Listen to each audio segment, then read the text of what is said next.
In the next passage, however, because we're going to have quite a lot of dialogue, I wanted a little snatch of something different, but in a way just as important, which is an example I sort of snatched at of why the adjective Dickensian has become so easy a part of our language.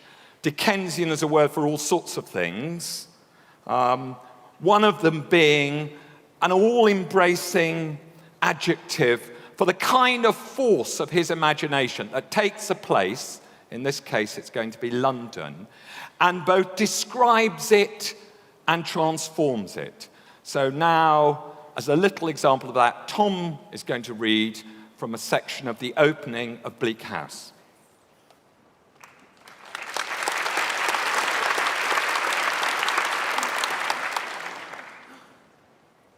Fog everywhere. Fog up the river where it flows among greenates and meadows. Fog down the river where it rolls defiled among the tears of shipping and the waterside pollutions of a great and dirty city. Fog on the Essex marshes. Fog on the Kentish heights. Fog creeping into the cabooses of collier brigs. Fog lying out on the yards and hovering in the rigging of great ships. Fog drooping on the gunwales of barges and small boats. Fog in the eyes and throats of ancient Greenwich pensioners, wheezing by the firesides of their wards. Fog in the stem and bowl of the pipe of the wrathful skipper, down in his close cabin. Fog cruelly pinching the toes and fingers of his shivering little prentice boy on deck. Chance people on the bridges peeping over the parapets into a nether sky of fog, with fog all around them, as if they were up in a balloon or hanging in the misty clouds. Gas looming through the fog in divers places in the streets, much as the sun may, from the spongy fields, be seen to loom by husbandman and ploughboy.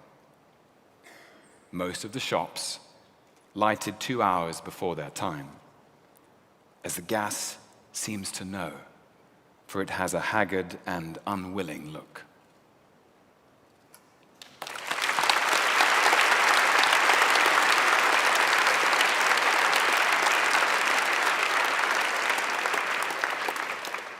Yeah, I mean, the more Dickens, less of me, the better chance I have, evidently.